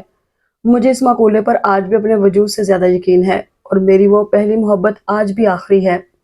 ان سب باتوں نے میرے اندر اس خیال کو جما دیا، اگر کوئی کہے کہ اس روئے زمین پر ابو جی سے بڑھ کر کوئی جابر شخص ہے، تو میں کہوں گا کہ اس شخص سے بڑا جھوٹا بھی روئے زمین پر کوئی نہیں ہوگا۔ یہ نہیں تھا کہ اظہر اور مظہر بھائی بے حد شریف تھے اور فطرت یہ خباستیں صرف میرے حصے میں تھیں، بلکہ ان خباستوں میں میرے بھی کان کترتے تھے، لیکن چونکہ وہ مجھ سے بڑے تھے اور نہ صرف عمر میں بلکہ عقل میں بھی، اس لیے صاف بچ جاتے۔ انہوں نے اپنا طریقہ واردات اس قسم کا رکھا تھا کہ جائے وقوع ابو جی کے رینج سے کم از کم 2000 فٹ کے فاصلے پر ہوتا تھا۔ وہ کبھی رنگے ہاتھوں نہ پکڑے گئے تھے، اور میں ہمیشہ عین موقع واردات پر پکڑا جاتا۔ یہی میری بدقسمتی تھی۔ اسی وجہ سے بہت عرصہ تک ابو جی ان دونوں کو نہایت شریف اور بے ضرر سمجھتے رہے تھے، اور میرے بارے میں ان کا خیال تھا کہ میری بنیادوں میں آلودہ پانی چلا گیا ہے، جس کی نکاسی کا اہتمام وہ اکثر و بیشتر کرتے رہتے تھے۔ ان کے اس رویے نے مجھ سے زندگی کا ہر مزہ چھین لیا تھا۔ صرف امی کی محبت مجھے جینے پر مجبور کرتی تھی، ورنہ میں تو نامعلوم کب کا اس سنگ دل دنیا سے منہ موڑ چکا ہوتا۔ مگر امی پر بھی ان کے مظالم کچھ کم نہ تھے، بلکہ ابو جی جیسے سخت گیر شخص کے ساتھ زندگی گزارنا عمر قید بامشقت سے کم نہ تھا، اور صبر عظیم کا یہ سبق میں نے امی ہی سے سیکھا تھا۔ اور صبح جب اپنے کمرے کی طرف جاتے ہوئے میں نے ابو جی کے کمرے میں جھانکا، وہ پانی کے ساتھ کوئی دوائی نگل رہے تھے۔ یہ صبح صبح کون سی دوا کھا رہے ہیں؟ مجھے ایک لمحے کو فکر نے گھیرا، پھر میں نے سر جھٹک دیا۔ یقیناً وٹامن کی گولیاں لے رہے ہوں گے، انہیں تو کبھی معمولی سا سر درد نہیں ہوا۔ 2 گھنٹے صبح اور 2 گھنٹے شام کو لمبی واک کرتے ہیں، صبح کو ہلکی پھلکی ایکسرسائز بھی کرتے ہیں، اپنی خوراک کا بے حد خیال رکھتے ہیں۔ اس عمر میں بھی ان کی صحت قابل رشک ہے۔ یہی کچھ سوچتے ہوئے میں نے کپڑے اٹھائے اور باتھ روم میں گھس گیا۔ اور تھوڑی دیر بعد جب میں بالوں میں برش کر رہا تھا تو وہ کمرے میں داخل ہوئے۔ میرے ہاتھ سے برش چھوٹ کر ڈریسنگ ٹیبل پر گر گیا۔ وہ خاموشی سے کرسی پر بیٹھ گئے۔ ان کا چہرہ بے حد سنجیدہ ہو رہا تھا۔ میں دل ہی دل میں جلتو جلالتو آئی بلا ٹالتو کا ورد کرنے لگا۔ رات کتنے بجے آئے تھے؟ وہ کافی دیر بعد گمبھیر آواز میں بولے، 12:30 بجے۔ میں کوشش کے باوجود جھوٹ نہ بول سکا۔ کھانا کھا لیا تھا؟ جی۔ کل انٹرویو کیسا ہوا تھا؟ ان کی طبیعت مجھے واقعی اچھی نہیں لگ رہی تھی، بس ایسے ہی۔ میں بھی ان کے سادہ سوالوں سے نڈر ہو کر بیڈ کے کنارے پر بیٹھ گیا۔ کیا مطلب؟ انہوں نے تیکھی نظروں سے مجھے دیکھا۔ انٹرویو تو اچھا ہی ہوتا ہے میرا، آپ کو پتا ہے۔ ہاں، تبھی 3 سالوں سے کسی نے ایک بار بھی آفر نہیں کی نوکری کی۔ وہ سلگے۔ تو اس میں میرا کیا قصور؟ میں نے بھی دو بدو جواب دیا۔ انٹرویو کا رات 12 بجے تک تھا۔ انہیں پھر رات یاد آ گئی۔ میں چپ رہا۔ ایسے کب تک کرتے رہو گے؟ زندگی یوں نہیں گزرتی۔ وہ کچھ دیر بعد بولے، گزر تو رہی ہے۔ میں نے دل میں کہا، تم کوئی بزنس کر لو۔ مجھے جیسے جھٹکا لگا۔ بزنس کیا ہوا سے ہوتا ہے؟ پیسہ چاہیے ہوتا ہے۔ پیسے کی خیر ہے، پارٹنرشپ کر لو کسی کے ساتھ۔ ابو جی، آپ کو پتا ہے مجھے بزنس وغیرہ کی سمجھ کہاں۔ ہماری 7 پشتوں میں بھی شاید کوئی بزنس مین نہیں تھا۔ میں نے جیسے انہیں سمجھایا، بزنس مین تو شاید ہو، مگر تم جیسا نکما بھی کوئی نہیں تھا۔ وہ مجھے گھور کر بولے۔ پھر ہم دونوں چپ کر گئے۔ نوکری تمہیں مل نہیں رہی، بزنس تم کرنا نہیں چاہتے، پھر؟ انہوں نے سوالیہ نظروں سے مجھے دیکھا۔ آج ان کا موڈ کچھ فیصلہ کن سا لگ رہا تھا۔ میرا خیال ہے تم شادی کر لو۔ انہوں نے بم کا دھماکہ میری سماعتوں کے پاس کیا۔ میرا منہ کھلا کا کھلا رہ گیا۔ کل شام تک بھی ان کا بنیادی تانا یہ تھا کہ کم از کم اس شہر میں مجھے کوئی عزت دار شخص بیٹی نہیں دے گا، اور آج؟ ابو جی، آپ کی طبیعت ٹھیک ہے؟ میں نے مشکوک نظروں سے کہا۔ پاگل نہیں ہوا ابھی میں، البتہ تمہاری فکر مجھے پاگل کر دے گی۔ وہ جل کر بولے، آپ فکر نہ کریں، اللہ مالک ہے۔ میں نے اپنے تئیں انہیں تسلی دی۔ میرا خیال ہے تم عائزہ سے شادی کر لو۔ میں ابھی ان کے پہلے جھٹکے سے نہیں سنبھلا۔ انہوں نے مجھے 1000 وولٹ کا ایک اور جھٹکا دیا۔ کیا کہہ رہے ہیں آپ؟ میں نے بے یقینی سے انہیں دیکھا۔ آپ کو پتا ہے زہر لگتی ہے مجھے۔ انہوں نے کھا جانے والی نظروں سے مجھے دیکھا۔ کبھی آئینے میں اپنی صورت دیکھی ہے؟ کون سے سرخاب کے پر جڑے ہیں تم میں؟ شکر کرو اس بات پر، انہوں نے ملامتی انداز میں کہا۔ جی، آپ کی بڑی مہربانی۔ میں جیسا ہوں خوش ہوں، بلکہ آپ کی بھانجی کے قابل نہیں۔ میں نے بھی ادھار نہ رکھا۔ بہرحال میں نے سوچا ہے کہ اب 2 ماہ میں عائزہ سے تمہاری شادی کر دوں گا۔ عورت کے نصیب سے بھی رزق مل جاتا ہے۔ اس کے علاوہ تو تم میں احساس ذمہ داری پیدا ہوگا نہیں۔ انہوں نے مجھے ذمہ دار بنانے کا انوکھا خلیہ دریافت کیا۔ ابو جی، بس بہت ہو گیا۔ میں ہاتھ اٹھا کر کھڑا ہو گیا۔ اور اگر مجھے ذمہ دار بننا ہی ہوا تو کم از کم عائزہ نہیں۔ وہ مغرور لڑکی خود کو پتہ نہیں کیا سمجھتی ہے۔ آخری فقرہ میں نے دل میں کہا اور باہر جانے لگا۔ بات سنو میری غور سے۔ وہ زور سے بولے، تمہارے پاس صرف 15 دن ہیں۔ اس بات پر غور کرو اور جواب ہاں میں ہونا چاہیے۔ اب میں بہت عرصہ تک تمہاری یہ غیر ذمہ دارانہ حرکات برداشت نہیں کر سکتا۔ وہ کھڑے ہو گئے۔ کمال کرتے ہیں آپ بھی ابو جی، یہاں میں اپنا خرچ اٹھانے کے قابل نہیں اور آپ کسی اور کی ذمہ داری مجھ پر ڈال رہے ہیں۔ کیا آپ اس کا بھی خرچ اٹھا لیں گے؟ میں نے جھنجھلا کر کہا، ہاں اٹھا لوں گا۔ تمہیں بھی تو جھیل رہا ہوں، مگر اب میں نے اس کام کا فیصلہ کر لیا ہے۔ تم بھی سوچ لو۔ وہ پتہ نہیں کیا ٹھانے بیٹھے تھے، پتہ نہیں کیسی باتیں کر رہے ہیں، اور میں اس نکچڑی کے ساتھ چند منٹ نہیں گزار سکتا۔ اور آپ پوری زندگی کی بات کر رہے ہیں۔ بھانجی ہوگی آپ کی، میرا اس سے کوئی رشتہ نہیں۔ آئی ایم سوری، میں نے کڑوے لہجے میں کہا اور تیزی سے باہر نکل گیا۔ صبح صبح یہ نیا شوشہ چھوڑ کر انہوں نے میری طبیعت مگدر کر دی تھی۔ ناشتہ کیے بغیر گھر سے نکل آیا۔ کتنی دیر یوں ہی فٹ پاتھ پر چلتا رہا، سوچ سوچ کر خون جلاتا رہا۔ پھر بھوک نے ستایا تو اسد کی طرف چلا آیا۔ وہ ابھی تک بستر میں اینٹ رہا تھا، مجھے دیکھ کر اٹھ بیٹھا۔ پھر جتنی دیر تک وہ نہا دھو کر تیار ہوا اور اس کا ناشتہ آیا، میں اتنی دیر تک اس کی نیو البمز ڈیک میں لگا لگا کر اپنا غم غلط کرتا رہا۔ ناشتے کے بعد حسب معمول ہم آوارہ گردی کے لیے سڑک پر نکل آئے۔ کیا بات ہے، تمہارا منہ کیوں سوجا ہوا ہے؟ کچھ دیر یوں ہی ٹہلنے کے بعد اسد نے پوچھ ہی لیا۔ ایسے ہی، میں نے افسردگی سے کہا۔ ایسے ہی کیا؟ ایسے ہی اگر منہ سوجنے لگے تو میرا بھی سوجا ہونا چاہیے تھا، اس نے ٹوکا۔ اس کے اصرار پر میں نے ابو جی کے نازل کردہ نئے فرمان کے بارے میں بتا دیا۔ یہ تو بہت اچھی بات ہے، اتنی اچھی کہ اس کا خیال میرے بے حس گھر والوں کو بھی نہیں آیا، اور تمہارے ابو جی اوپر سے اتنے سخت ہیں، اندر سے تمہارے لیے اتنے اچھے خیالات رکھتے ہیں۔ Very good, I like the idea. وہ خوش ہو کر بولا، بکواس نہیں کرو، یہ بہتری ہے، یہاں اپنے کھانے کے لالے پڑے ہیں، اٹھا کر ایک اور ڈھول گلے میں ڈال لو اور ٹن ٹن بجاؤ۔ اصل میں ابو جی نے یہ بھی میری سزا کا ایک طریقہ ڈھونڈا ہے تاکہ میری ذلت میں جو کسر باقی رہ گئی ہے وہ اس طرح پوری ہو جائے، لیکن میں ان کی یہ چال کامیاب نہ ہونے دوں گا۔ میں نے پرعزم لہجے میں کہا، لو بھئی، تمہاری کھوپڑی تو واقعی الٹی ہے۔ وہ تمہارا بھلا کرنا چاہ رہے ہیں اور تم نہ جانے کیا سمجھ رہے ہو۔ ویسے بھی والدین ہمیشہ اولاد کا اچھا ہی سوچتے ہیں۔ اس نے جیسے مجھے بڑے پتے کی بات بتائی۔ وہ اور والدین ہوں گے۔ تمہیں میرے والد صاحب کی محبت کا پتہ ہے؟ انہوں نے آج تک مجھے ایسا نہیں کرنے دیا جس میں میری خوشی ہو۔ کپڑوں کی چوائس سے لے کر اسکول سبجیکٹس تک، میں بلیک ٹراؤزر لینا چاہتا وہ بلیو لے کر دیتے، کیونکہ ان کا خیال تھا وہ مجھ پر سوٹ کرتی ہے۔ میں جس کلر کی شرٹ لینا چاہتا وہ اس کے بالکل الٹ رنگ کی لیتے، کیونکہ ان کی پسند مجھ پر زیادہ سوٹ کرتی تھی۔ پرفیوم تک اپنی پسند کا لے کر دیتے۔ اسکول لیول سے لے کر یونیورسٹی تک انہوں نے اپنی پسند کے مضمون مجھے رکھوائے، اور اب شادی بھی ان کے خیال سے میرے لیے سود مند ہے۔ بھانجی کو میرے سر منڈ کر بہن کی نظروں میں سرخرو ہونا چاہیے۔ بھائیوں نے اپنی پسند سے شادیاں کی، انہیں کچھ نہیں کہا۔ ساری پابندیاں میرے لیے ہیں۔ میں ان کی پسند پر سر جھکا دوں اور پھر وہی دن رات کے تانے شروع کر دیں گے۔ ان حالات میں آنے والی کی نظروں میں بھلا میری کیا عزت ہوگی؟ بچپن سے لے کر آج تک ان کی محبت کا ایک ایک انداز میری نظروں کے سامنے گھوم گیا۔ اچھا، انہوں نے جو یہ سب کچھ تم پر مسلط کیا اور تم کرتے چلے گئے، کبھی تم نے ان سب کے کرنے پر کوئی بہت بڑا نقصان برداشت کیا؟ سارے دوستوں میں سب سے اچھی ڈریسنگ تمہاری ہوتی ہے۔ اس کی وجہ یہ تھی کہ وہ تمہاری نہیں تمہارے ابو کی چوائس ہوتی تھی، اور اسکول لیول سے لے کر یونیورسٹی تک تمہارا رزلٹ ہمیشہ بہت اچھا رہا ہے۔ اگر تم اپنی پسند کے سبجیکٹس رکھتے تو شاید اتنا اچھا رزلٹ شو نہ کر پاتے۔ تم خوش قسمت ہو کہ وہ تمہیں اس حد تک سمجھتے ہیں کہ تمہارے ذہنی رجحان کو ہمیشہ انہوں نے مد نظر رکھا، جبکہ تمہیں پتہ ہے کہ میرے ابو پڑھے لکھے تو ہیں، مگر انہوں نے کبھی میری تعلیمی اور غیر تعلیمی سرگرمیوں میں دلچسپی ظاہر نہیں کی۔ میں نے ہمیشہ اوٹ پٹانگ لباس پہنے، محض اس لیے کہ وہ فیشن میں ہوتے تھے، چاہے وہ مجھ پر سوٹ کرتے یا نہ کرتے۔ یہ تو اب کہیں جا کر عقل آئی ہے کہ انسان کو وہی کچھ پہننا چاہیے جو اس کی شخصیت کو ڈیسنٹ بنائے۔ اور اسکول لیول سے لے کر یونیورسٹی تک میں نے 4 سبجیکٹس بدلے، اسی لیے ہر لیول پر میرا رزلٹ مختلف ہوتا تھا، کبھی بہت اچھا اور کبھی بالکل لو۔ اور تم اس معاملے میں لکی ہو کہ تمہارے ابو تمہیں اتنا سمجھتے ہیں۔ انہوں نے مجھے رشک بھری نظروں سے دیکھا۔ ہوں، سمجھتے ہیں رہنے دو۔ سمجھتے ہوتے تو یہ نہ سمجھ جاتے کہ نوکری نہ ملنے میں میرا کوئی قصور نہیں ہے، اور اگر ہے بھی تو اس قدر نہیں کہ مجھ پر کسی انتہائی ناپسندیدہ ہستی کو مسلط کر دیا جائے۔ کون؟ اسد نے چونک کر پوچھا۔ کوئی نہیں، چھوڑو، میں نے اکتا کر کہا، اور میں کون سا مان جاؤں گا؟ یہ کوئی شرٹ یا ٹائی کا معاملہ تو نہیں کہ میں ڈر کر ہاں کر دوں گا۔ کیا زیادہ اصرار کر رہے ہیں؟ اسد نے تشویش سے پوچھا۔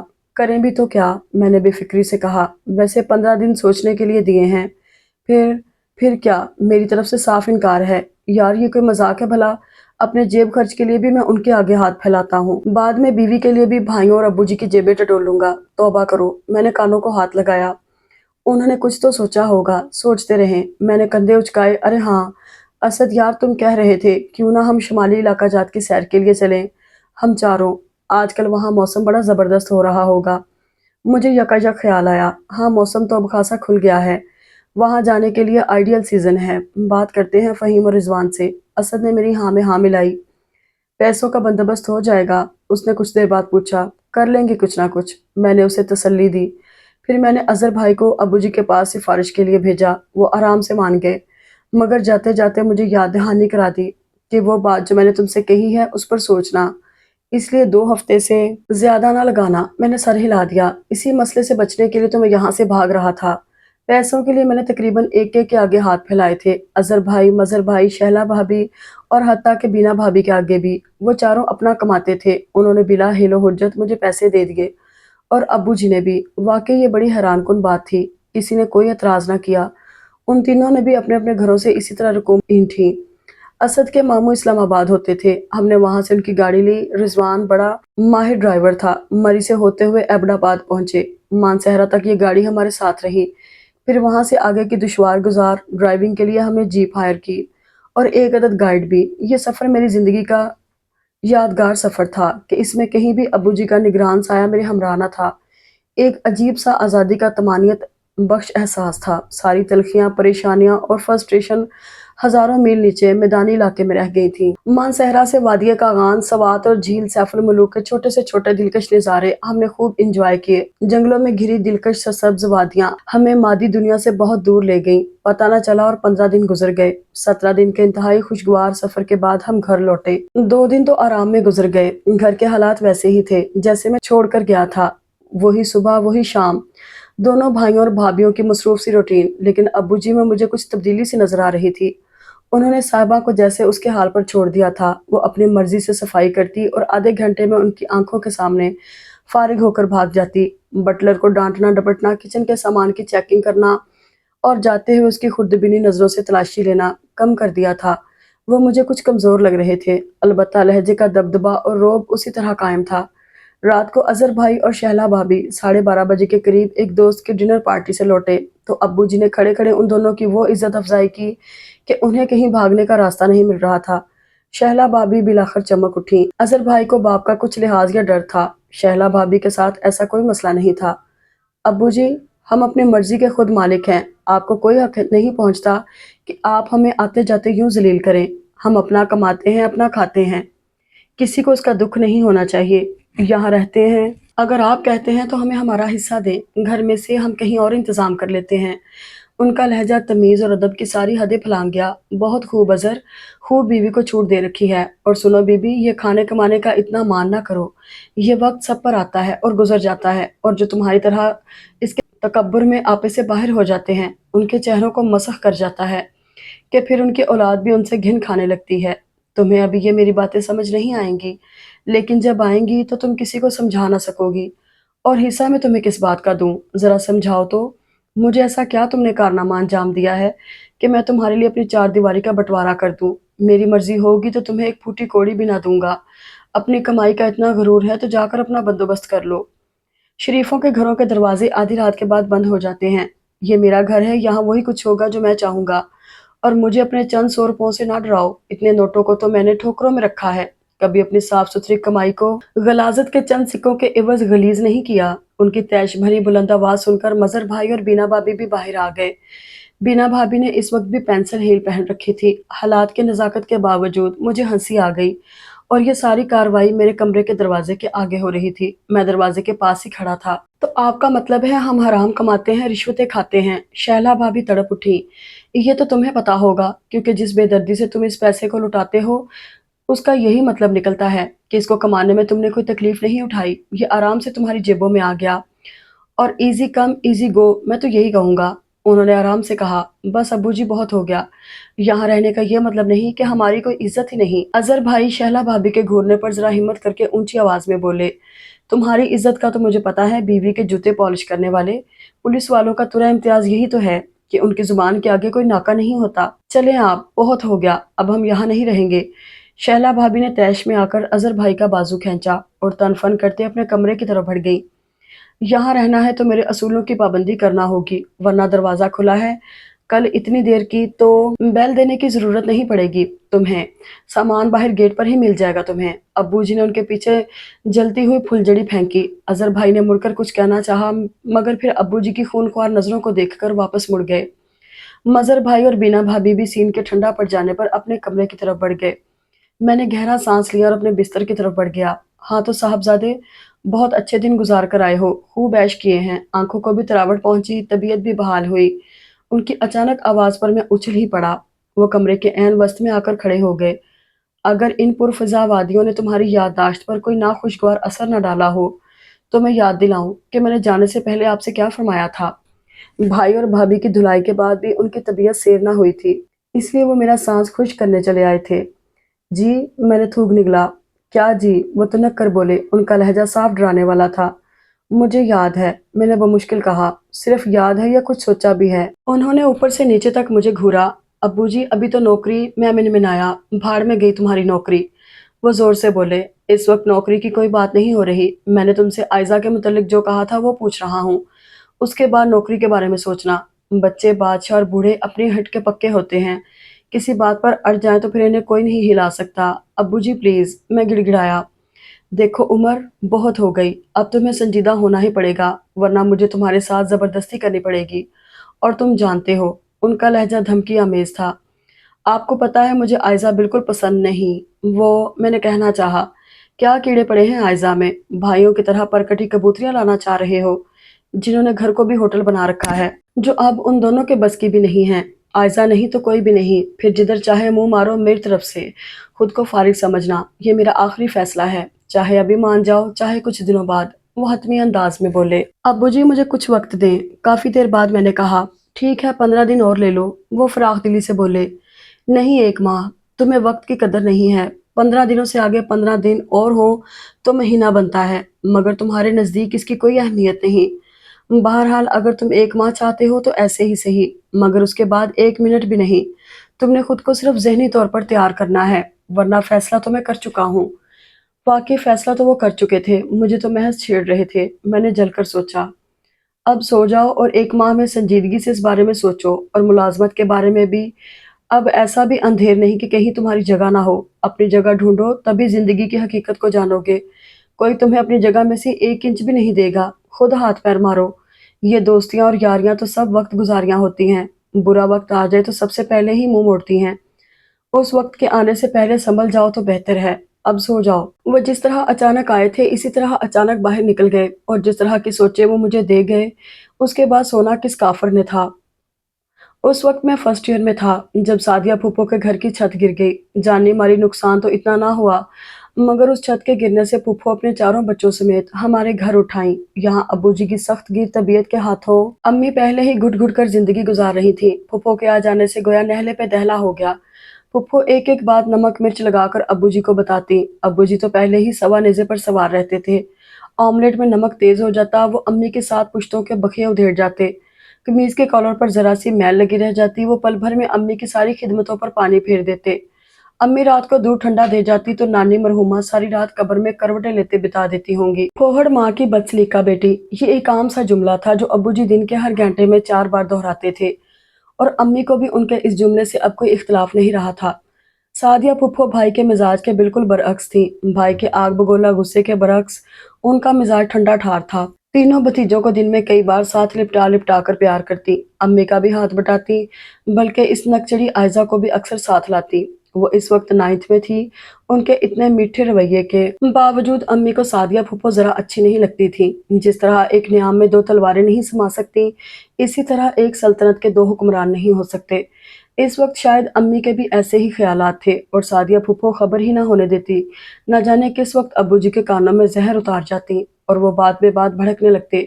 امی رونے لگتی، حالانکہ میرے خیال میں ابو جی کا رویہ امی کے ساتھ پھوپھو کے آنے سے کچھ بہتر ہو گیا تھا، جھاڑ جھنکار کچھ کم ہونے لگی تھی۔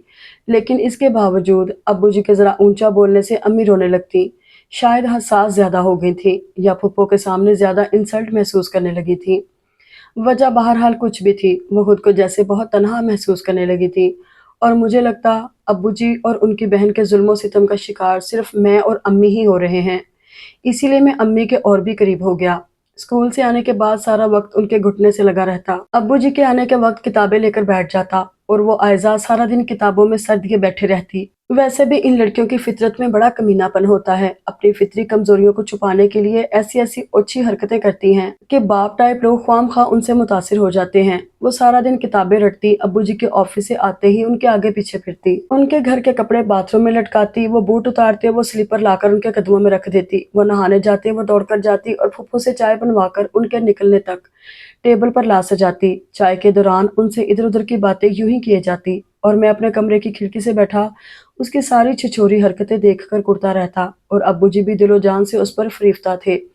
آتے جاتے آئزی کرتے رہتے، اور وہ کمینی جی مامو کرتی رہتی، اور مجھے دیکھتے ہی ابو جی کے منہ سے جو نیم گھلتی تھی اسے دیکھتے ہی شکر بن جاتی۔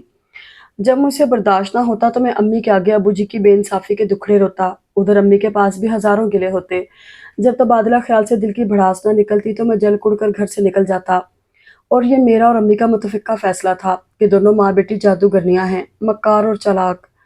عاقب زیادہ تر اپنے ابو کے ساتھ تعمیر ہوتے گھر کی نگرانی کرتا، وہ میٹرک میں تھا، اسکول سے سیدھا ادھر ہی چلا جاتا، صرف رات کو سونے کے لیے آتا، اور باقی دونوں چھوٹے تھے، یعنی انہیں ابھی یہ چالاکیاں نہ آتی تھیں۔ ایک دن میں کالج سے آیا تو وہ چلاکو اپنا رزلٹ کارڈ لیے ایک ایک کے آگے پیچھے پھر رہی تھی۔ اس کا A1 گریڈ آیا تھا۔ دسمبر ٹیسٹ میں اس نے میری آنکھوں کے آگے بھی کارڈ لہرایا، میں نے ہوں کہہ کر پرے جھٹک دیا۔ ابو جی نے اسے فوراً 200 روپے نکال کر دیے اور گفٹ دینے کا وعدہ بھی کیا، اور صرف 2 دن بعد بذریعہ ڈاک میرا رزلٹ کارڈ گھر آ گیا۔ بدقسمتی سے وہ ہاتھ بھی ابو جی کے لگا، اور کالج کے شروع کے دن تو میں نے کتابوں کو کھول کر نہیں دیکھا تھا، رزلٹ بھی ویسا ہی آنا تھا، اور پھر وہ انیلا والا واقعہ بھی تازہ تھا۔ صبح تو میں رزلٹ کارڈ کا سنتے ہی ناشتہ کیے بغیر کالج بھاگ گیا، اور شام کو جب ابو جی گھر آئے تو میں تیزی سے اسٹور میں جا کر لحاف میں گھس گیا۔ ابو جی یونیفارم میں ہی میری تلاش میں کمرے میں آئے۔ صبح جب میرا رزلٹ آیا تھا، آئزہ اسکول جا چکی تھی۔ ابو جی نے کمرے سے نکلتے ہی اس سے میرے بارے میں پوچھا تو اس نے کہہ دیا، ماموں جی عمر بھائی تو اسٹور کی طرف گئے ہیں۔ بس اس کے بعد جو میرے ساتھ ہوا وہ ناقابل ذکر ہے۔ ہاں، بچایا مجھے ابو جی کے عطاب سے پھپھو نے، لیکن مجھے عمران نے بتا دیا کہ آپ کے بارے میں ماموں جی کو آئزہ آپی نے بتایا۔ بس اس دن سے میرے دل نے فیصلہ دے دیا کہ اس لڑکی سے اب زندگی کے ہر محاذ پر صرف جنگ ہوگی، یا نفرت، نہ مفاہمت اور نہ محبت۔ کتنے دن میں نے سوچتے گزار دیے کہ اس دن کی مار کٹائی کا بدلہ کیسے لیا جائے۔ اگرچہ کسر تو میں نے بھی کوئی نہیں چھوڑی تھی، چھوٹی چھوٹی شرارتیں تو معمول کا حصہ بن گئی تھیں۔ وہ ابو جی کے لیے چائے بنانے جاتی، میں جا کر اس میں چپکے سے نمک ڈال دیتا، اس کا ہوم ورک خراب کر دیتا۔ ابو جی نے اسے بلا بھیجنا، میں نے کہہ دینا وہ نہیں آ رہی، لیکن ان سب باتوں کے باوجود ابو جی ابھی بھی اسے آئزی ہی پکارتے رہتے تھے۔ پھر اس کے 9ویں جماعت کے فائنل امتحان تھے۔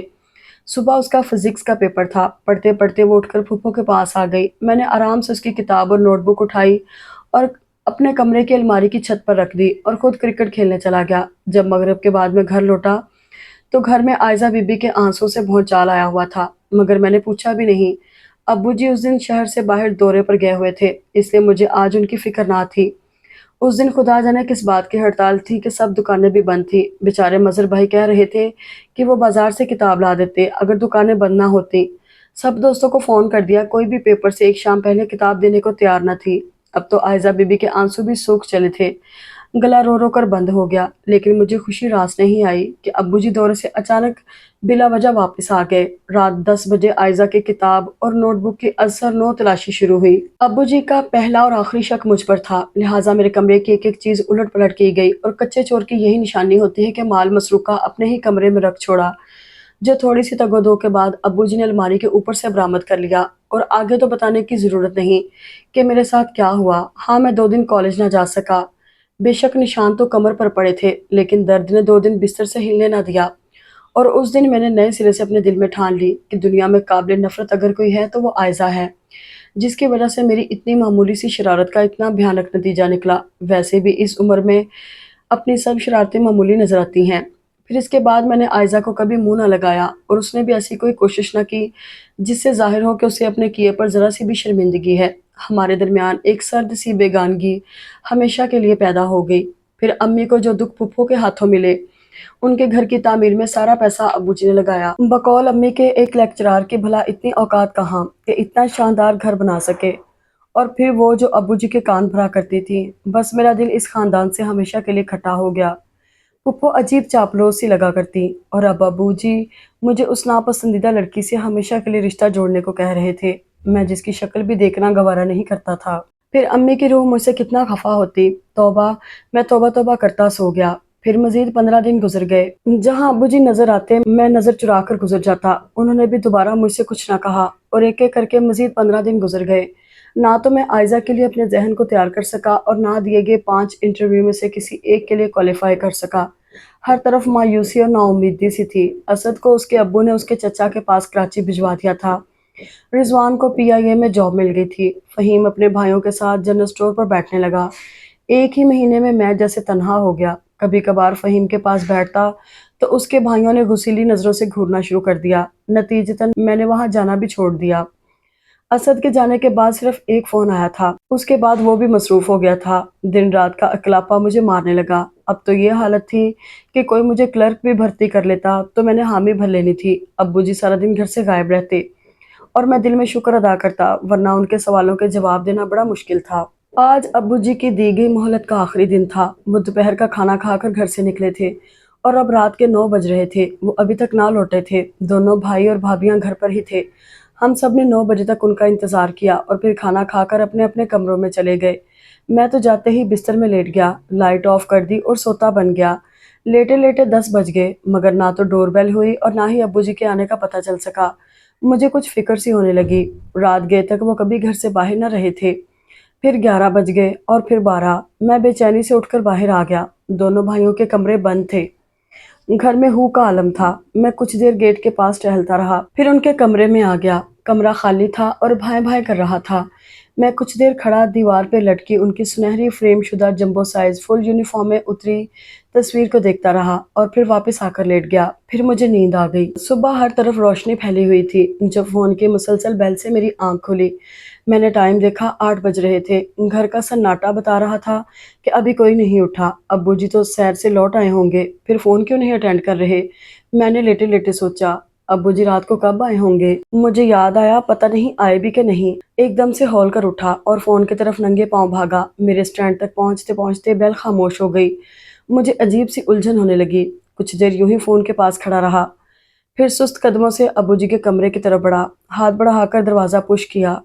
ان کا کمرہ ویسے ہی تھا جیسا میں رات کو دیکھ کر گیا۔ بستر بالکل بے شکن تھا اور کمرے کی لائٹ رات سے ویسے ہی جل رہی تھی۔ میرا دل دھک سے رہ گیا۔ کیا ابو جی رات بھر گھر نہیں آئے؟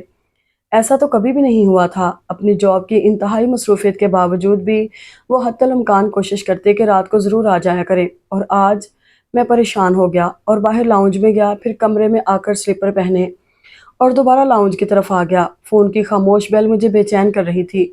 اسی وقت بینا بھابھی ٹک ٹک کرتی کمرے سے نکلی۔ کیا بات ہے، طبیعت تو ٹھیک ہے؟ کہیں خدا نخواستہ نوکری تو نہیں مل گئی تمہیں؟ وہ طنزیہ لہجے میں بولی۔ بھابھی، ابو جی رات کو گھر نہیں آئے، میں نے ان کے طنز کو نظر انداز کرتے ہوئے کہا۔ اچھا، انہیں اب اس عمر میں رات گھر سے باہر گزارنے کا شوق چرایا ہے۔ ظاہر ہے جو شخص دوسروں کے لیے ہمہ وقت گاڈز میسنجر بنا رہے، خود کچھ کرنے کے لیے گھر سے باہر ہی جگہ سلیکٹ کرے گا۔ ان کا لہجہ ناقابل برداشت تھا۔ Shut up! میرا دل چاہا ان کا منہ نوچ لوں۔ اس میں اتنا خفا ہونے والی کون سی بات ہے؟ تم انہیں کیا سمجھتے ہو؟ عمر میاں، ہاتھی کے دانت کھانے کے اور دکھانے کے اور۔ شہلا بھابھی آنکھیں ملتی آئیں اور بینا بھابھی کے ہاں میں ہاں ملاتے ہوئے بولی۔ توبہ ہے، ہم اس رات ذرا 1 گھنٹہ لیٹ ہو گئے تھے تو جناب نے زمین آسمان ایک کر دیے تھے۔ سامان باہر نکالنے کی دھمکی دے ڈالی تھی۔ اب انہیں کوئی کچھ کہنے والا ہو تو پوچھے نا۔ ان کا لہجہ زہر خن تھا۔ اس سے پہلے کہ میں انہیں کوئی سخت جواب دیتا، اسی وقت پھر فون کی گھنٹی بج اٹھی۔ میں نے لپک کر ریسیور اٹھایا اور دوسری طرف کوئی اجنبی آواز تھی۔ کس کا فون ہے؟ اظہر بھائی نے کمرے میں داخل ہوتے ہوئے مجھ سے پوچھا۔ میں کندھے اچکاتا ہوا فون کی طرف متوجہ ہوا۔ جی، یہ حیات احمد کا گھر ہے، سابق ایس پی۔ کوئی پوچھ رہا تھا۔ جی جی، یہ انہی کا گھر ہے، میں نے جلدی سے کہا۔ آپ ان کے کون بول رہے ہیں؟ دوسری طرف سے پوچھا گیا۔ میں ان کا بیٹا بول رہا ہوں۔ آپ کو معلوم ہے وہ کہاں ہیں؟ جی، وہ رات سے گھر پر نہیں ہیں، میں نے کچھ ہچکچا کر کہا۔ آپ نے انہیں تلاش کرنے کی کوشش کی؟ مخاطب کا انداز کچھ جتانے والا تھا۔ جی ہاں، میں نے ہکلا کر کہا۔ خیر، میں میو ہاسپٹل سے ڈاکٹر الطاف بات کر رہا ہوں، کارڈیالوجی سیکشن سے۔ آپ کے والد یہاں پر ہیں؟ آپ برائے مہربانی فوراً پہنچیں۔ تھینک یو، کہہ کر اس نے ریسیور رکھ دیا اور مجھے ریسیور رکھنا دشوار ہو گیا۔ کیا ہوا؟ کس کا فون تھا؟ مظہر بھائی بھی اٹھ کر آ گئے تھے اور اب صوفے پر بیٹھے جمائیاں لے رہے تھے۔ میو ہاسپٹل سے کوئی ڈاکٹر الطاف تھے، کہہ رہے تھے کہ ابو جی وہاں ہیں، میں نے مری مری آواز میں کہا اور ریسیور کریڈل پر ڈال دیا۔ وہ وہاں کیا کر رہے ہیں بھلا؟ یہاں ہمیں پریشان کر رکھا ہے، دوسروں کو احساس ذمہ داری کا ہر وقت لمبا چوڑا لیکچر پلاتے رہتے ہیں اور اپنا پتہ نہیں کہ رات بھر گھر نہیں آئے اور اطلاع دینے کی بھی زحمت نہیں کی۔ شہلا بھابھی نے کچن سے انڈے پھینٹتے ہوئے اونچی آواز میں کہا۔ تم نے پوچھا نہیں کہ کیا مسئلہ ہے؟ اظہر بھائی نے بیوی کی بکواس کو نظر انداز کرتے ہوئے مجھ سے پوچھا۔ نہیں، انہوں نے فون بند کر دیا۔ میں باہر کی طرف بڑھا۔ ٹھہرو عمر، میں بھی تمہارے ساتھ چلتا ہوں۔ جب میں بائک باہر نکال رہا تھا، اظہر بھائی نے مجھے پیچھے سے پکارا۔ گاڑی سے چلتے ہیں، کیا پتہ ان کی طبیعت ٹھیک نہ ہو۔ وہ پورچ کی طرف بڑھتے ہوئے بولے۔ میں نے خاموشی سے بائک دوبارہ پورچ میں کھڑی کر دی۔ تھوڑی دیر بعد ہم ڈاکٹر الطاف کے کمرے میں بیٹھے تھے۔ کیا آپ لوگوں کو خبر نہیں؟ انہیں تقریباً 2 سال سے انجائنا کی تکلیف تھی اور وہ ڈاکٹر صفدر کے مستقل پیشنٹ تھے۔ کل شام کو بھی شاید انہیں تکلیف ہوئی۔ وہ ڈاکٹر کے پاس چیک اپ کے لیے گئے کیونکہ ان کے والٹ سے کل شام کا نسخہ نکلا ہے۔ ڈاکٹر نے انہیں مکمل بیڈ ریسٹ اور ذہنی کھچاؤ سے بچنے کی ہدایت دی تھی۔ پتہ نہیں پھر وہ گھر کیوں نہیں گئے۔ پھر تقریباً 1.5-2 گھنٹے بعد انہیں اٹیک ہوا، تقریباً رات کے 10 اور 11 کے درمیان۔ وہ سڑک کے کنارے گر گئے۔ وہاں سے انہیں ایک راہگیر اپنی گاڑی میں ڈال کر یہاں لایا اور رات 1 بجے تک آئی سی یو میں ہم نے ان کی جان بچانے کی حتی الامکان کوشش کی، مگر ڈاکٹر گہرا سانس لے کر چپ ہو گیا اور مجھے لگا جیسے کسی نے تیز دھار آلے سے میرے بدن سے میری روح کھینچ لی ہو۔ میں نے خالی نظروں سے ڈاکٹر کی طرف دیکھا۔ اظہر بھائی کی کیا حالت تھی مجھے اس کی خبر نہیں، اور ہم ان کی ڈیڈ باڈی کو لاوارث اناؤنس کرنے والے تھے کیونکہ ان کی جیبوں سے کچھ نہیں نکلا تھا کہ صبح تقریباً 7:30 بجے وہی رات والا راہگیر مسٹر انور ان کا والٹ لے کر آ گیا جو اس کی گاڑی میں گر گیا تھا۔ والٹ سے ان کا آئی ڈی کارڈ اور گھر کا فون نمبر وغیرہ ملا تو ہم نے فون کیا۔ ڈاکٹر نے کچھ دیر بعد کہا، آئیے میں آپ کو ان کے پاس لے چلتا ہوں، ایمبولینس بھی تیار ہے۔ اور میں اپنے بے جان وجود کو گھسیٹتا ہوا ان دونوں کے پیچھے چل پڑا۔ سفید چادر میں لپٹا سرد خانے میں پڑا، ان کا سرد وجود میری دھڑکنوں کو سرد کرنے لگا۔ سینکڑوں لاوارث لاشوں کے درمیان پڑا ان کا بے جان وجود جیسے ہمارا مذاق اڑا رہا تھا۔ میری تو دعا ہے کہ مرتے دم تمہارے ہاتھوں سے ایک چمچہ پانی کا نہ لوں، خدا مجھے کسی کا محتاج نہ کرے۔ اور خدا نے ان کے کہے کی لاج رکھ لی۔ اور جب ڈاکٹر نے ان کے چہرے سے کپڑا ہٹایا تو یکلخت جیسے میرے جسم میں کرنٹ دوڑ گیا۔ میں تڑپ کر آگے بڑھا اور دونوں ہاتھوں سے ان کا سرد چہرہ تھام کر انہیں بے تحاشا چومنے لگا۔ ابو جی، ابو جی، یہ کیا کیا آپ نے؟ کوئی ایسے خفا ہوتا ہے؟ ابو جی، ابھی تو مہلت کے چند لمحے باقی تھے۔ آپ مجھ سے اس درجہ مایوس ہو گئے تھے کہ مجھ سے جواب لینا بھی گوارا نہیں کیا۔ یہ کیا کیا آپ نے؟ مجھے کیوں تنہا چھوڑ گئے ہیں ابو جی؟ میں کیا کروں گا؟ میرے آنسو ان کی بند آنکھوں پر گرنے لگے۔ عمر، حوصلہ کرو، چلو ابو جی کو گھر لے چلتے ہیں، اٹھو۔ اظہر بھائی نے مجھے کندھے سے پکڑ کر اٹھایا۔ نہیں نہیں، ابو جی نے میرے ساتھ زیادتی کی ہے، انہوں نے مجھے دھوکہ دیا ہے۔ ابو جی یہ فاؤل ہے، یہ چیٹنگ ہے۔ ابھی چند گھنٹے تھے مہلت کے، پھر آپ نے مجھ پر بھروسہ کیوں نہیں کیا؟ میری ہاں سنے بغیر ہی مجھ سے خفا ہو گئے۔ مجھ سے پوچھا تو ہوتا، میں کیا آپ کی بات سے انکار کرتا؟ ابو جی پلیز ایسا نہ کریں، میں پھوٹ پھوٹ کر رو دیا۔ اظہر بھائی نے مجھے کھینچ کر اپنے ساتھ لگا لیا اور گاڑی کی طرف لے گئے۔ اور اب وہاں رکھا بھی کیا تھا؟ ان کا خاموش وجود، ان کی گھن گرج کڑک، اور سب خاموش ہو گئے تھے ایک دم سے چپ۔ اور میں جو یہ سمجھتا تھا کہ مجھے ابو جی سے ذرا برابر محبت نہیں، ان کے جانے کے بعد مجھ پر انکشاف ہوا کہ میں تو پور ان کے محبت میں جکڑا ہوا تھا۔ اتنا سناٹا، اتنا سوگ تو امی کے بعد میرے اندر نہیں اترا تھا جتنا ابو جی کے جانے کے بعد میرے چاروں طرف پھیل گیا تھا۔ اداسی، تنہائی اور سناٹے میں جیسا میرا وجود تنہا بھٹک رہا تھا اور کسی کی محبت بھری کڑک مجھے راستہ دکھانے نہیں آ رہی تھی۔ میں گھنٹوں چپ چاپ بیٹھا رہتا، کوئی مجھے آواز بھی نہ دیتا، اپنا ہی نام سننے کے لیے میرے کان ترس جاتے۔ میں جو ابو جی کے کمرے سے ہمیشہ کترا کر گزرتا تھا، اب سارا دن ان کے کمرے میں بیٹھا ان کی تصویر کو تکتا رہتا۔ کتنی شکایتیں، کتنی انکہی باتیں اور گلے جو میرے اندر دم توڑ رہے تھے، میں ان کی تصویر کو سناتا رہتا۔ دونوں بھائی اور بھابیاں چند ہی دنوں میں اپنی روٹین کے کاموں میں مگن ہو گئے، جیسے کچھ ہوا نہ تھا، اور واقعی ان کے لیے کچھ بھی نہ ہوا تھا۔ وہ تو محض دن میں ایک آدھ بار ان سے ملا کرتے تھے، اب وہ ملنا بھی نہ رہا تو انہیں کیا فرق پڑتا تھا، بلکہ انہیں تو جیسے آزادی مل گئی تھی، جب چاہتے رات کو واپس آتے، کوئی روکنے ٹوکنے والا نہیں رہا تھا۔ صاحبہ سے شہلا بھابی نے کہہ دیا تھا صبح کو آ کر ناشتہ بنا دیا کرے اور صفائی دھیان سے کیا کرو، اور واقعی اس نے دھیان سے صفائی کرنا شروع کر دی۔ کچن میں سے راشن جلد ختم ہونے لگا، آٹا چینی تو ہر دوسرے ہفتے ختم ہونے لگے۔ دونوں بھائیوں کے کمرے تو وہ اچھی طرح صاف کر دیتی، باقی گھر میں صرف پھیرا ہی ڈال کر چل دیتی۔ ڈرائنگ روم کے صوفے گرد سے اٹ گئے، قالین سے مٹی جھانکنے لگی، ابو جی کے ہاتھوں کے خریدے ہوئے قیمتی مینٹل پیس دھول کے نظر ہونے لگے۔ ابو جی کے کمرے سے قیمتی چیزیں غائب ہونے لگی، اور اس کمرے میں تو دوبارہ کسی نے جھانک کر بھی نہ دیکھا تھا، جیسے وہاں کسی بھوت کا بسیرا ہو گیا ہو۔ میرے کمرے کی صفائی وہ اکثر کرنا بھول جاتی۔ تنخواہ تو اسے شہلا بھابی دیتی تھی، بینا بھابی اکثر اس کی مٹھی گرم کرتی رہتی تھی۔ میری سیوا بھلا وہ کس خوشی میں کرتی؟ مجھے دیکھتے ہی بددماغ عورتوں کی طرح ماتھے پر آنکھیں رکھ لیتی اور بڑے احسان سے مجھے ناشتہ بنا کر دیتی، ساتھ ساتھ مہنگائی کا رونا رونے لگتی، اور جب دیکھتی اس کے رونے بیکار جا رہے ہیں تو برتن پٹکنے لگتی، اور وہ بٹلر 11 بجے سے 3 بجے تک خود مختاری اس کے ہاتھ آ جاتی۔ جو چیزیں صاحبہ کے ہاتھوں بچ جاتی اس پر وہ ہاتھ صاف کر جاتا۔ اس کے جانے تک شہلا بھابی آ جاتی تھی، وہ خوب نمک مرچ لگا کر صاحبہ کی کارگزاریاں اور فریب کاریاں سناتا، بھابی کی ہمدردیاں بٹورتا، اتنی رعایتیں حاصل کرتا۔ ابو جی کی زندگی میں وہ چاروں حتی الامکان میری سائیڈ لیا کرتے تھے، اور اب کچھ دنوں سے میں محسوس کر رہا تھا کہ وہ چاروں مجھے دیکھ کر کچھ ناگواری کا اظہار کرتے ہیں۔ اس کا اندازہ مجھے ناشتے پر ہوا۔ شہلا بھابی اس دن گھر پر تھیں جب صاحبہ نے آملیٹ کے ساتھ 3 سلائس اور دودھ کا گلاس میرے آگے رکھا تو شہلا بھابی نہ جانے کیوں اس پر برس پڑی۔ یہ گھر ہے، کوئی لنگر خانہ نہیں جسے دیکھو سر چڑھا مہمان بنا جا رہا ہے۔ دن رات جان توڑتے ہیں تو 4 پیسے ہاتھ آتے ہیں، اور بازار جاؤ تو پتہ چلے کتنے روپوں کے سیر ہیں۔ ہم بچت کیے ہلکان ہوئے جا رہے ہیں کہ اس گھر کی ساکھ بنی رہے، مگر کسی کو احساس ہی نہیں۔ ہر چیز پانی کی طرح بہائی جاتی ہے، جیسے یہ سب حرام کی کمائی سے آ رہا ہو، اور تیری آنکھوں میں صاحبہ شاید دم نہیں رہا۔ ایک آملیٹ بنانے کے لیے آدھا ڈبہ گھی کا الٹ دیتی ہے، جیسے گھی نلکوں سے آتا ہے۔